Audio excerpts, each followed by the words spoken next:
Breaking news in regards to the Splash Mountain ReTheme. We're going to break it down, our opinions, and a host of other things in regards to this renovation up next.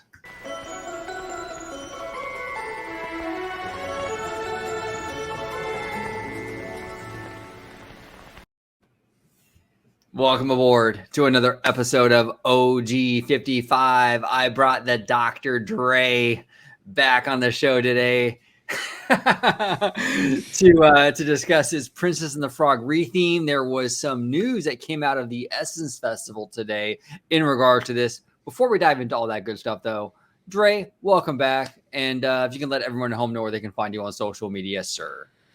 Hey, happy to be here. Best place to find me is going to be at VashSky on Twitter. It's right down there for all the robust discussion. I'm going to have a little bit of that today. That's kind of fun. And hey, if you want to see me, well, it's going to be on the channel you're watching right now at OrangeCo55 at Freshly Squeezed, your source for juicy news and info squeezed fresh right from the Grove. There you go. Perfect. All right, so let's go ahead and I'm going to go ahead and share my screen. We got a little bit of news in regards to the Splash Mountain ReTheme today. Little bit of news. We got a logo, and we got a pretty vague, opening date, right? Yeah. Which is kind of expected. That's kind of par for the course for Disney when it's this far out. They don't usually give you an actual day and an actual date. They give you kind of a vague spring of 2025 kind of thing. So that wasn't too shocking. But overall, Dre, this is the logo for the new attraction. This is going to be the new Splash Mountain, right? The new version of this attraction. What are your overall thoughts in regards to the logo, the design? Where are you at with this? Well, it's the name as well. The name was brand new to us, right? Tiana's Bayou Adventure, to follow classics like Reddy's Ratatouille Adventure, or Disney's California Adventure, or Star Tours, The Adventures Continue. Now, Tiana's Bayou Adventure. I was a little bit surprised by that. I thought they absolutely were going to be keeping the Splash Mountain branding, but hey, they're moving away from that, and can kind of understand why. As far as the logo and everything, it actually does look pretty good. It does look pretty solid. I must be honest with you, and we're starting to see this from kind of logos going forward here. They're getting a little bit more design to them. They're a little bit more. How should I say? There's a little bit more detail to them. There's a little bit more. What is it? Accent design to them, and it's looking. These new logos that I've seen. I think Blue Bayou had a new logo, right? I think they announced that the Muppets was getting a new logo. These logos are actually looking pretty cool, looking pretty good. Yeah. Actually, I really like the logo. The logo actually really surprised me with this. I liked it a lot more than I thought I would. In terms of the name itself, Tiana's Bayou Adventure, I don't hate it. It's look, I was expecting something totally obnoxious. I was expecting like Princess and the Frog, a Princess Tiana River Bayou Adventure, like this whole long drawn out kind of name. Sure. And we got something fairly easy, Tiana's Bayou Adventure. I don't hate it, but look, here's the thing. The attraction, we've had decades now of mental conditioning, in terms of like, okay, this attraction is Splash Mountain.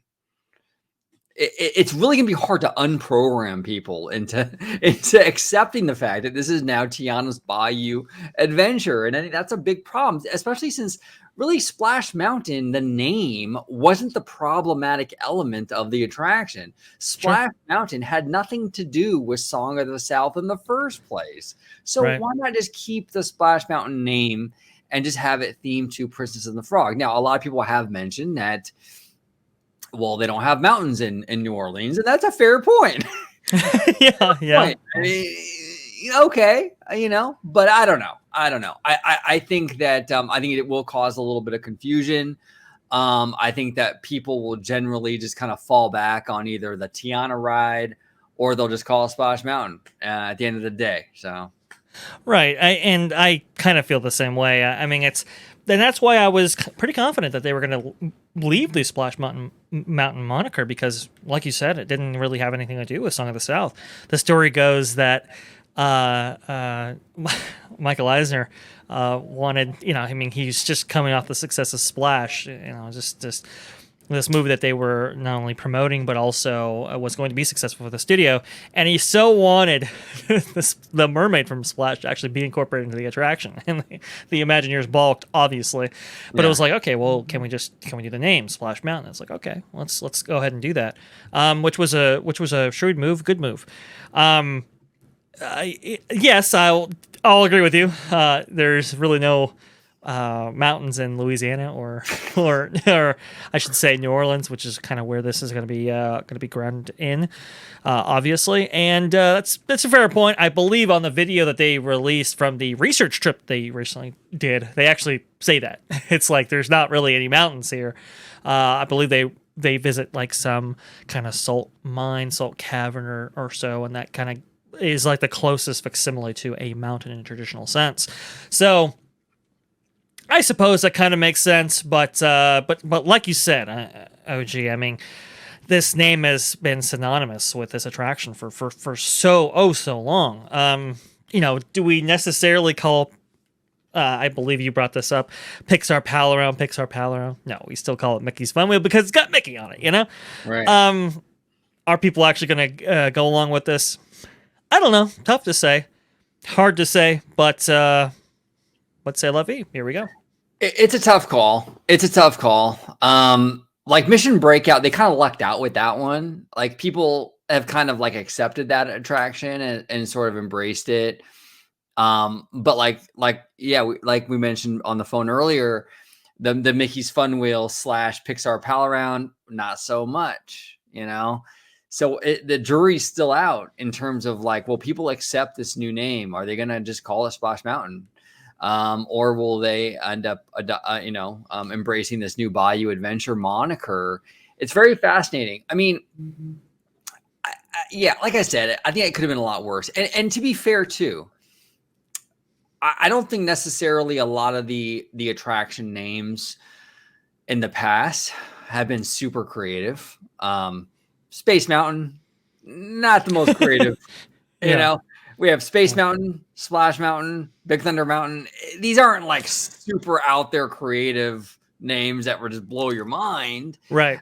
I think we kind of embrace them because, well, it's nostalgic and we're used to them, right? So to be fair, I don't think a lot of people are kind of like, oh, well, this isn't like the most creative name ever. And I agree. Mm-hmm. But in the past, historically, we haven't had the most creative names for attractions, even in Walt's day. Sure. Hey, you know what? Indiana Jones Adventure. That's another one there. I forgot about that one. But, exactly. But yeah, I mean, I do agree with you. Jungle Cruise, right? It gets pretty simple. I think the most creative names that I've seen from even, Disney's grand history of theme parks, probably Pirates of the Caribbean. That's pretty good, right? That's, pretty simple, but it's also kind of creative. Walt Disney's Enchanted Tiki Room. Pretty good. Country Bridge Jamboree, kind of those. But like you said, I mean, it does get kind of like Haunted Mansion. Okay, but I got it. Even the previous one, Splash Mountain. Okay, I got it. Matterhorn, all that kind of stuff. So, what's in a name? I don't know. I mean, it's I'd say it's better than Star Wars Millennium Falcon Smuggler's Run, right? Exactly. It's a little bit. You could have just called it Millennium Falcon or something, right? Or Star Wars Rise of Resistance. Okay, all right. These aren't great, so it's a name doesn't necessarily tell you kind of I should say an indicator of how good or how quality the attraction might be in the end. But it's okay. Am I in love with it? No. It's pretty, I think our buddy Showcase said it was like 8 syllables. It's a little long, but they kind of all are now. It's okay. It's all right. It's fine. And I thought the design work from the logo is actually pretty good. So, yeah, no, I agree. I was expecting a lot more complicated of a name than we got, to be honest with you. Like I said, Princess and the Frog, a Princess Tiana River Belle Adventure, or some insanely long name, and for it to only be 3 words, I was kind of pleasantly surprised. I was like, okay, I could work with that. That's cool, Yeah, our buddy Theme Park Casual, I like his. The Princess and the Frog, Tiana's Splashtacular Bayou Musical Adventure Dream. Some of these get crazy, but no, yeah, 3 words like you said, pretty good, not too bad. But it's fascinating, the stuff attached to this announcement as well, which I guess we'll get into. Yeah, and also one thing in terms of the attraction itself, I think this attraction, given the proper budget, which we talked about this. I mean, we're both really concerned about Imagineering getting the money to do this right. I do think, though, if they get the money, this attraction could be something really special. It could be on par with the Disneyland kind of Fantasyland dark rides on a massive scale. And I want to show real quick a clip of the Alice in Wonderland dark ride, because a lot of our fans are from Florida or other parts of the country. They've never been to Disneyland, and they might not be familiar with it. But I think the Alice in Wonderland dark ride really hit the nail on the head in terms of that blending of projection mapping, physical sets. I'm going to show a brief little clip, and then we'll talk about it after. Give me one moment. No problem. No. I fell. Down, down, down. Oh, looking for the white rabbit? Well, have a look around. Oh, Mr. Rabbit. Wait, please. He went this way. I fell. Down, down, down. Oh, looking for the white rabbit? Well, have a look around. Oh, Mr. Rabbit. Wait, please. Okay, so that's our Alice in Wonderland dark ride here at Disneyland. And that was recently done, I think now actually it's been I think like a decade ago or something, right? But I think that's a really good model for the Princess and the Frog Splash Mountain ReTheme. I think that if you can do it like that, where you incorporate the projections with the physical sets and really seamlessly integrate those things like they did in the clip you just saw, where it's really kind of like paired beautifully, I think this attraction can be absolutely mind-blowing.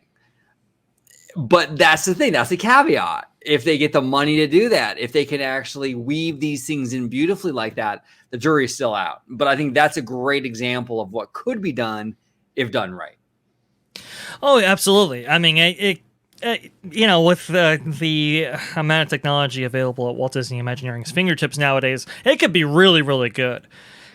It could be awesome. I will say, that the Alice in Wonderland attraction does have a ride vehicle that you can control the timing on pretty well. This is logs here and free floating, and they did run into some big issues with the conversion from Maelstrom to Frozen.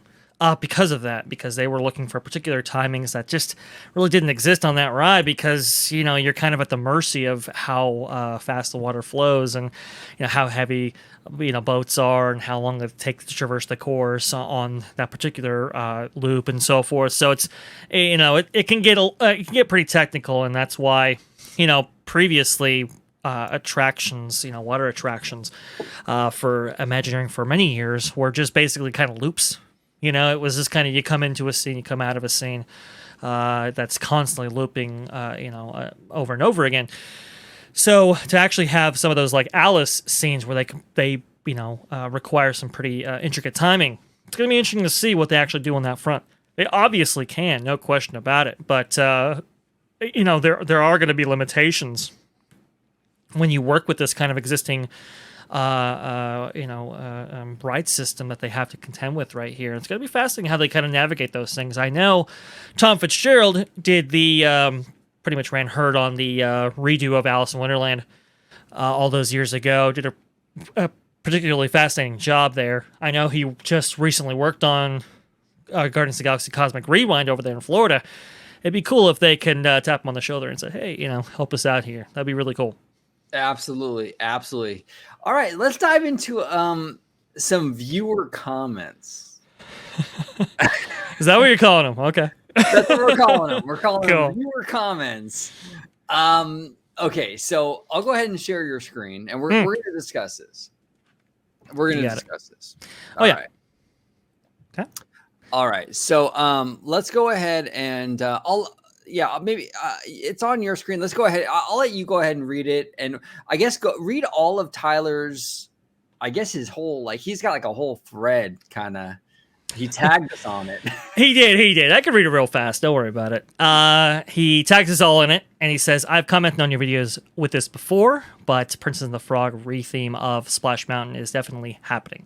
I told you guys I wouldn't have let Anika Rose give an opening year in an interview on ABC talk show without approval from the highest levels. Most of you have doubted that it would happen, but here you go. Further, after Anika Rose gave the release year, I predicted that when Splash Mountain would normally close for its yearly refurbishment is right about the time Tarita Carter will be wrapping up finishing touches on Mickey and Minnie's Runaway Railway in Toontown, and it would be a good opportunity to then shift over. Astute point. To Tiana's Bayou Adventure with little to no delay in the process. And an 18 to 21 month reconstruction period would put it on pace for late 2024 opening. I don't normally like to say, quote, I told you so, but after seeing so many vloggers saying it was getting canceled, with no word from Disney suggesting that it would be the case, in this case, I will in fact say, I told you so with glee. Hashtag Tiana's Bayou Adventure. This is from our buddy Tyler, who's actually been a contributor on the show before. I guess on the show before. And, okay. So, I think you and I, OG, had the same reaction when we read this tweet. We've done many videos on now the title of Tiana's Bayou Adventure, right? This Splash Mountain retheme. We've done a lot of videos on it. I don't remember once ever saying confidently 100% there's no way this is going to happen. In fact, I think we've alluded to just the opposite. In fact, I believe on one of our previous videos, if I'm not mistaken, we were pretty confident that there's still obviously some time between now, when these videos were produced, to the time of D23 Expo, that they could show us all kinds of stuff, right? And if they did, sure, okay, going forward, ain't no issue. But for a while there really wasn't happening, and we know there wasn't anything happening for a while because over this time, got two pieces of bona fide concept art. Two. Meanwhile, this project was announced over 2 years ago. The video that they released right now is on some kind of research field trip, right, that they're doing for the attraction. They just conducted that on June 13th. Our buddy Disney Glimpses actually found out the exact date that they went on this research trip. That's something that you do pretty well beforehand. But apparently 2 years ago, they've been working on this for, a period of time even before that announcement. And 2 years, we've seen nothing. It's just been very, very odd. And I think the whole time that we were talking about this attraction redo, we were talking about how odd this kind of timetable and how their silence has been up until this point. And now, yeah, we have a date. No question. We have a, kind of a late 2024, not exact, but, we have something to go off of. We have a name, we have a logo, and 2 pieces of concept art. I don't know. It's it doesn't fill me with an abundance of confidence that these things are going forward. For example, I'll go ahead and show my screen right here real fast. Sure. Which, let's see. There we go. Right there and right there. Okay. Anybody remember this? I do. I remember Bob Chapek getting right up there on the D23 stage and announcing the big Epcot overhaul and how this was going to be a big part of it. This kind of festival arena structure. Where'd that go? That was announced by Disney. Not there anymore. Okay. What about this guy? I believe that was on the same stage at D23 Expo. Reflections, Lakeside Lodge. Where did that go? Nowhere to be found. What about this? They announced this too. Not the same expo, but from years prior, right? I believe it was at the 2017 expo, if I'm not mistaken. I don't know where that went, but we were discussing that recently, which is why I was like, this isn't the first time that they've done this, have they? And even in the Chapek era. There you go. And then this. New Disneyland hotel. It's coming, guys. We got concept art, we got logos, we got names, we got blueprints, we got everything. It's confirmed. Confirmed. They closed down half of downtown Disney for this. We're still living with the effects of that decision today. And yet nothing. Well, look, I'm not saying that it's not going to happen, but these things get derailed all the time. Go ahead, OG. No, you're 100%, Dre. 100%. We are not saying, we've never said on this show that the Princess and the Frog ReTheme is not going to happen. We've never, ever, ever, ever said that.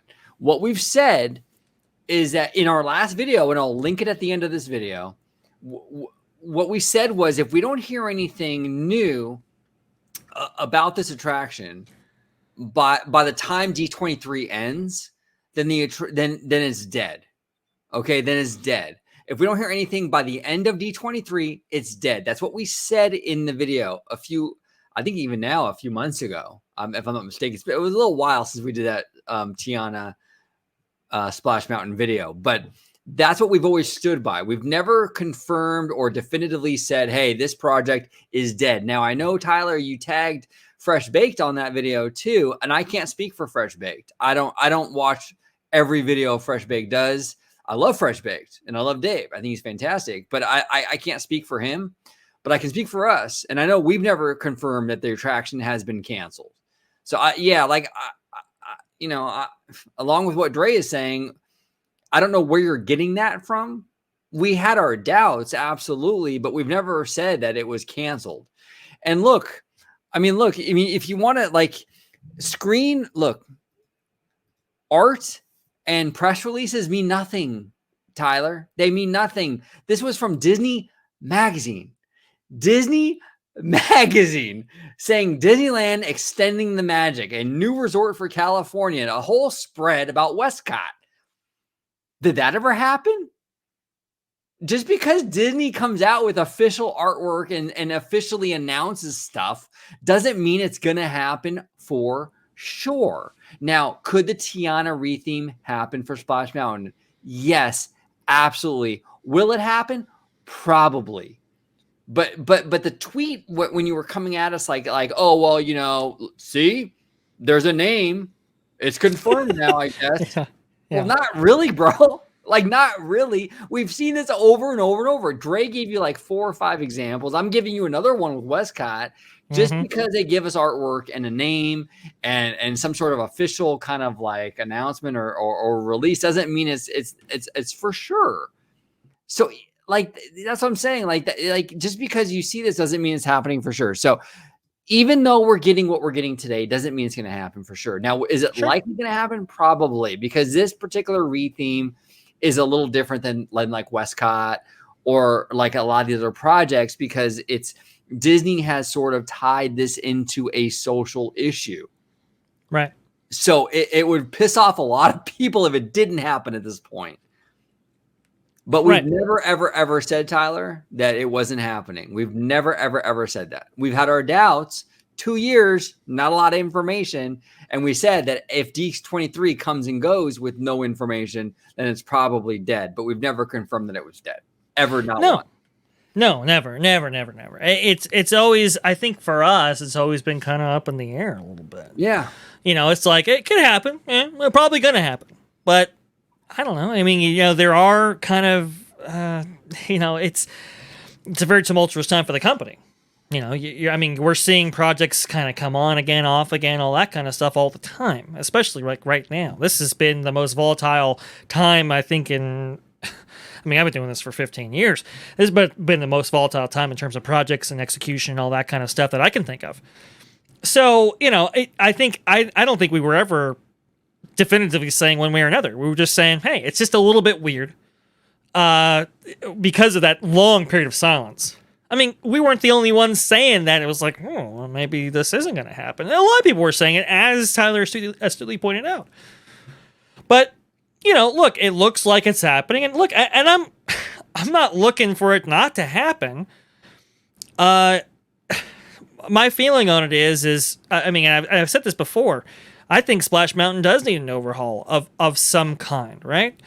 Now, obviously, I have nostalgia for this attraction, and so I would personally prefer that this attraction get overhauled in terms of like a refurbishment, because I do think it really needs that. I was just talking to somebody about this today, how because of the kind of the fall protection debacle that took place in the Disneyland Resort, where a lot of attractions had railings and stuff installed and so forth like that, it really affected Splash Mountain in a detrimental way because there were literally parts of that attraction that were unserviceable because they didn't have fall protection in place over certain animatronics, lights, all that, and the attraction has deteriorated as a result. And so I've said for a long time now that Splash Mountain needs kind of an overhaul in some way. Now, it's coming in the form of a new attraction. That's wonderful, and I really do hope that this attraction gets all the love and attention it deserves, because it does deserve that, and not just for the social reasons where because it's being done, but also because it's a beloved attraction. And so I hope it's actually executing extremely well. But at the same time, there were also reasons why it might not happen. I mean, I don't know if you noticed there, Tyler, but economic conditions aren't looking pretty good. I mean, it's looking pretty dire right now. You have, and we've talked about this on the show before, you have rising gas prices, which might affect the theme park amusement industry, right? You have rising interest rates, which might affect CapEx and how the Disney company doles out cash for projects. There's a number of factors that might might delay this attraction or cancel it outright. And I mean, totally aside from any kind of culture war that's on Twitter or whatever. No, it's it's a lot more nuanced than that. Yeah. And so we talked about on this show, right? How it's like, well, yeah, I mean, you're going to get a little bit of a demand bump, but it's not going to be to a huge extent, right? Because this attraction's already extremely popular in the two parks that it now resides. You're not gaining additional capacity, and yet you're going to be spending, hundreds of millions of dollars towards this. It's a big risk, and I wouldn't be surprised if it was canceled. Even now, wouldn't be surprised. But hey, I do hope it does go forward, and it is executed to an extremely high level. All we were saying was, hey, you know what? There were reasons to doubt, and if you did doubt it, hey, you're not going crazy here. And we always try to inform our viewers as much as possible what we're feeling and what we're seeing and what we're hearing, and not sugarcoating for you guys. Just understanding that there's a larger context that maybe people don't see. And so that's all we were saying. We weren't saying one thing or another definitively. Because as we know, because doing this for so long, plans change all the time. They change all the time. And like you said, astutely pointed out, Dre, they literally closed down a bunch of downtown Disney venues, Rainforest Cafe, ESPN Zone, the AMC theaters, all that stuff for a new hotel that ended up getting canceled. So just because you get an official name and an opening date very vague in that, late 2024, doesn't mean that this is like, oh, see, told you so. Is it? Here we go. We're going forward here. I mean, come on. I mean, they literally closed down restaurants and venues in downtown Disney just to cancel the hotel. I mean, effects that we're still living with today. Okay. They literally posted print articles in Disney Magazine for Westcott that never happened. I remember seeing similar print articles for the Disney Decade for a bunch of stuff. Concept art, announcements, all kinds of stuff that never happened. Yeah. So this whole notion like, well, there it is. We got a logo. It's happening. Come on, Tyler. Like, we've been down this road before with Disney. Now, Look, we're not saying it's not going to happen. It probably will happen. But to assume that it's confirmed just because you got a logo today, I don't know, man. It's a little premature. Now, look, hey, this attraction goes down. They start going in there, ripping stuff out. I'll give it to you. Absolutely going at that point, pretty much. we've seen products stall out, but 99% of the time, that's pretty much going forward. But like you said, OG, we got a logo, we got a name, we got kind of a date, we got 2 pieces of concept art, and here we go. I mean, look, I remember the Eastern Gateway project. Oh, we had a 3D concept art going through this whole thing. They had already filed permits. We saw the blueprints of how they were going to, redo the monorail track, right? We had everything. I mean, that must have been hundreds of thousands of dollars of development dollars just gone, and it just doesn't go through. So it's, you just never know. Look, we got a name. Great. We got a time. Awesome. Things can still happen. Right. And I'll still contend. I mean, it would be weird to not have at least a little bit more D23 Expo. And hey, maybe they're saving that. Great. Yeah. Hopefully they are. They probably are, to be fair. That's probably are. Why yeah, we didn't probably get are. too much today. 100%. But it's if they don't, it's gonna look really weird, though, isn't it? And we're gonna be right back here again. So we'll see. Yeah. We'll see. And that's what we do here is we kind of, it's almost like a fireside kind of chat where we're as fans, we get around the fire and we kind of talk shop and we speculate and, and that's what we do. And sometimes we'll be right and sometimes we'll be wrong, but we've never, ever, ever once, not once, confirmed to our audience that this ReTheme has been canceled. We've never done that. Never, not once. So yeah, I just want to make that very, very, very clear. Now, before we go, we do have some time left. Do you want to talk about Pirates of the Caribbean? I would love to talk about Pirates of the Caribbean. I would love to. Let's see if I can go ahead and share my screen here just a little bit. And we'll give the, let's see, right there. And Avast there, matey. Yeah. Dead men tell no tales, am I right? This video comes from, I want to go ahead and get the name here. I want to make sure that, Theme Park Steve, who's actually live right now. Theme Park Steve? Theme Park Steve. I'm going to go ahead and give him the official credit right here. Absolutely, 100%. It's kind of funny because he's live right now, so it's kind of funny. This is kind of from the same live video, but as you can see, it is open. And I think they had like one technical issue before, which closed the attraction like a couple hours into its opening run. But hey, the new trees are in. This area was completely torn up. It's been completely repainted. You've got some new, looks like that's paint or something right there. The new tile on the floor. The new trees actually look really, really good. I mean, they're obviously younger than the trees we had before, but it looks really open and it looks nice, actually. It looks nice. I do actually think they did a really nice job with this. Going forward into the attraction, I'll go ahead and let's see if I can go ahead and how do I want to do this? Yeah, I'll do it like that. Going forward into the attraction.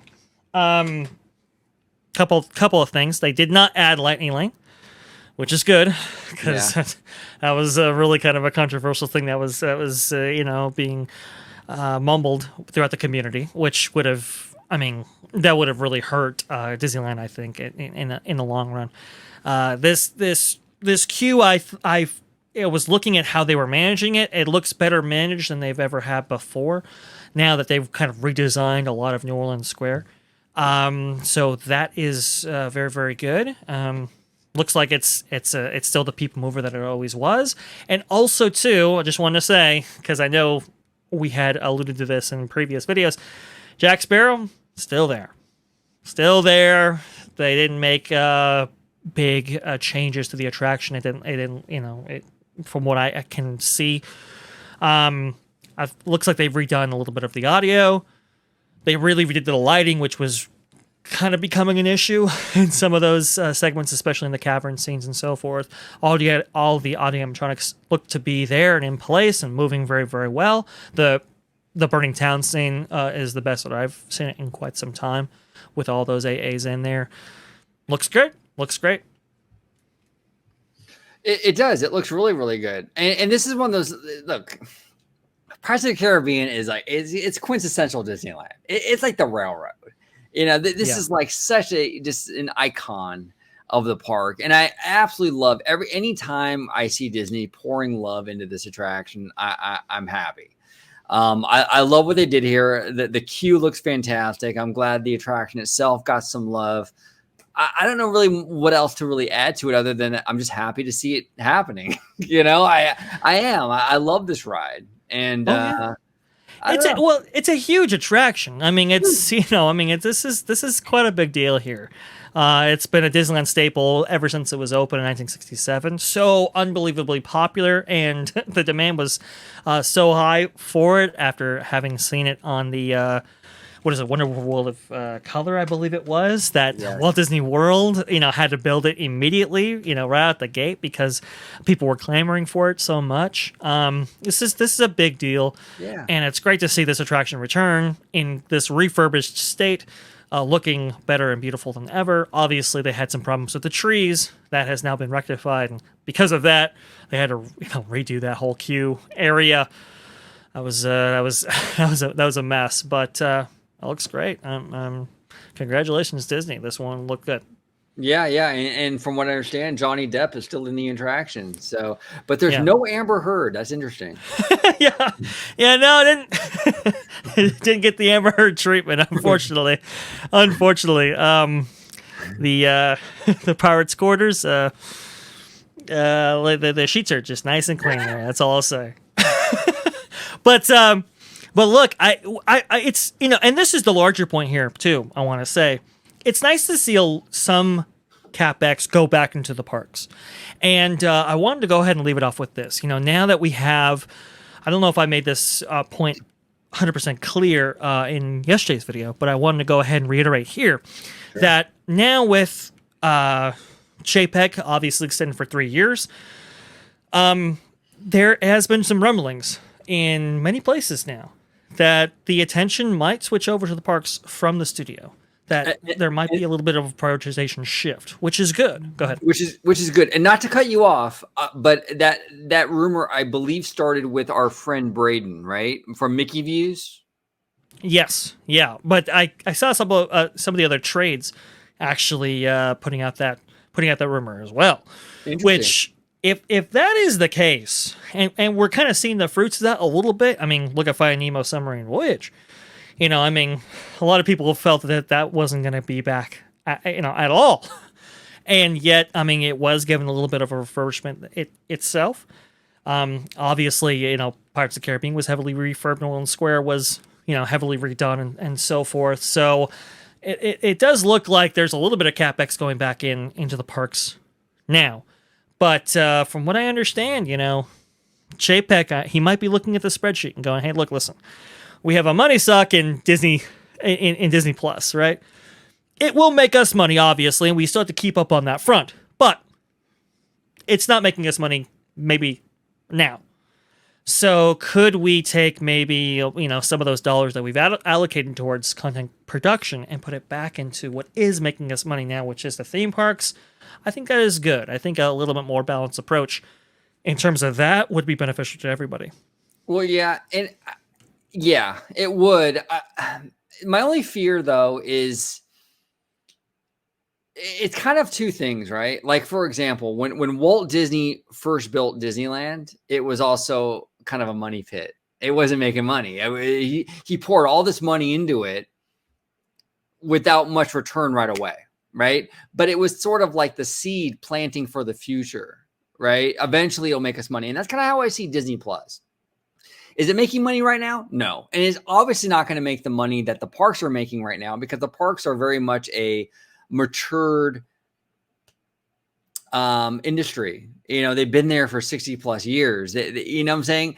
Disney Plus is a new market. So sure. Disney Plus is really where the parks were in 1955 or 1956, where they're still like you're pouring money into something that isn't necessarily returning a profit yet, but eventually it will.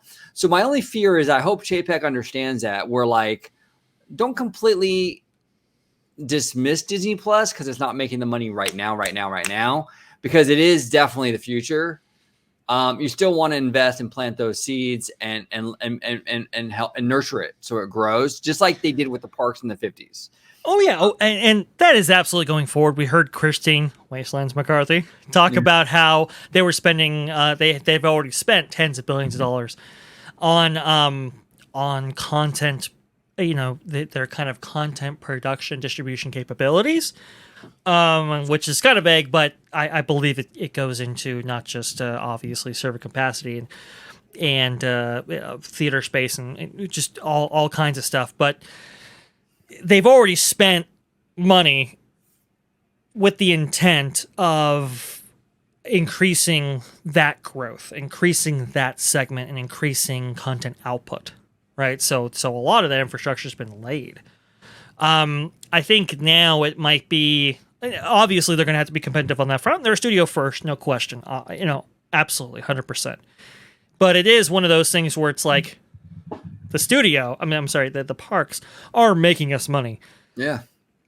Now they're providing the revenue and profit for everything that we want to do, basically, within the various divisions. I think it is not only appropriate but responsible to spend a little bit of that money back. I'm not talking a whole lot. I'm just talking just a little bit of a reprioritization. Maybe it's not $30 billion one way and zero the other. Maybe it's more like, hey, 25 billion here, maybe 10 billion here, that kind of thing. So I think we're in good shape. Absolutely. And and it's frustrating. Like I just saw, before we close it out, I just saw a fantastic video of the new train float for Tokyo Disneyland's Main Street Electrical Parade. I think in Tokyo they call it Dreamlights. Yes, Dreamlights. And it's all done up in like these amazing LEDs. It looks like fucking gorgeous. Of course, it's got the smokestack with the whole going back and forth there. I mean, it's like it looks ridiculous.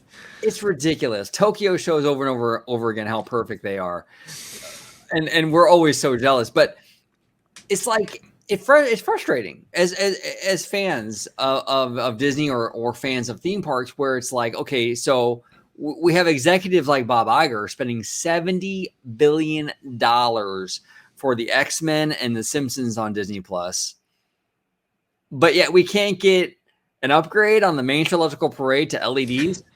We can't get off of the Christmas lights. It's obviously, look, I understand, like 30 years ago they didn't want to keep the parade. Fine. Obviously now, though, Disney, you want to keep the parade. You're trotting it out every chance you get. If you're going to keep the parade, which it looks like you're going to keep the parade, then upgrade the lights, get the LEDs that Tokyo has, and really, really make this parade spectacular. And they won't do it, but they'll spend $70 billion on X-Men and Disney and the Simpsons on Disney Plus. It's very, very frustrating. And that's the kind of the unfair balance we're seeing. I think you're talking about.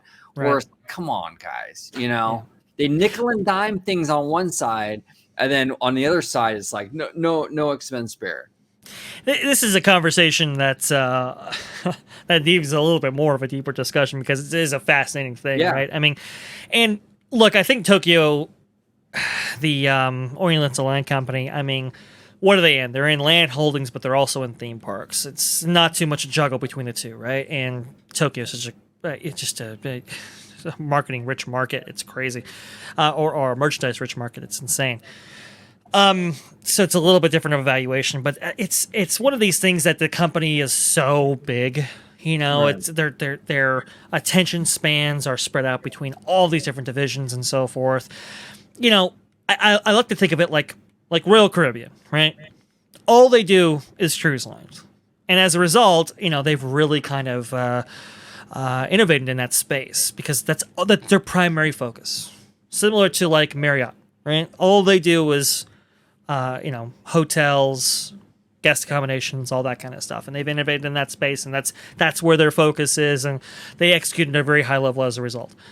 Well, when you have theme parks, resorts, hotels, cruise lines, the studios, and there are 4 different studios, and everybody's clamoring for attention, for money, all that kind of stuff.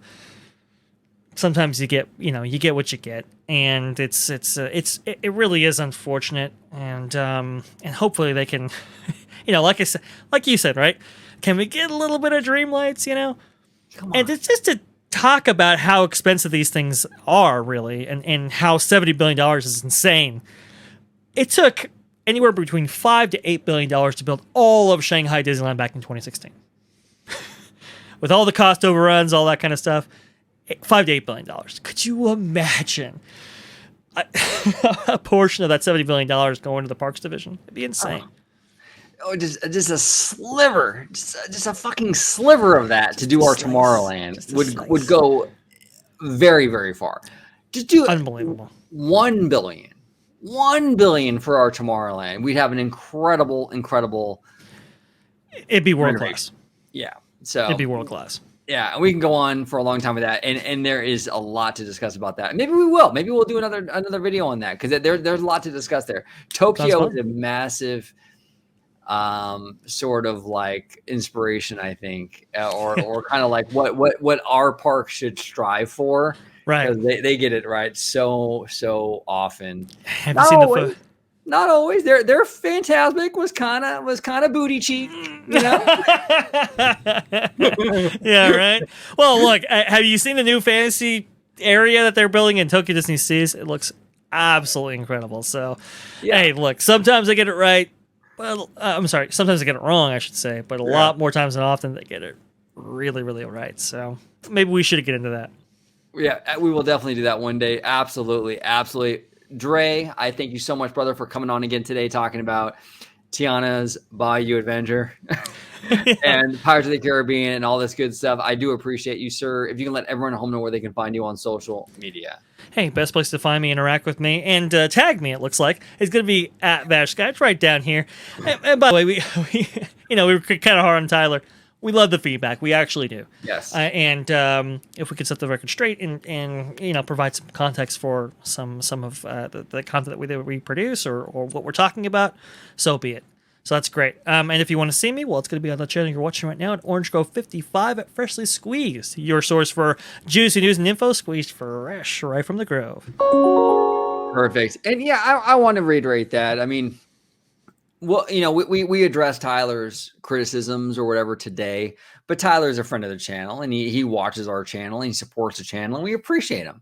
But as fans, I think we can have a healthy debate and talk and discuss and disagree, and that's fine, and there's no hard feelings or anything. We just disagree, and that's fine. Yeah. 100%. No animosity, no nothing. I just wanted to kind of make it clear, like, hey, wait a minute, hang on. Right. Whatever you heard, maybe we got it confused. And hey, even for us, hey, if we were saying one thing or confusing viewers, hey, we can answer that too. So no hard feelings at all. Yeah, no, 100%. I want to thank you all so much for watching today. Comment down below with your thoughts on Tiana's Bayou Adventure, aka Splash Mountain. I want your thoughts on the Pirates of the Caribbean reopening and all the changes for that. Marshan, a friend of the channel, Marshan, I know you're going to comment on this video because it's Tiana related. Can't wait to hear what you have to say, Marshan, in regard to Tiana, the Tiana news we got today. But I want to thank everybody for watching today. We really, really do appreciate it. Thank you so much for watching OG55. And as always, have a wonderful, wonderful day.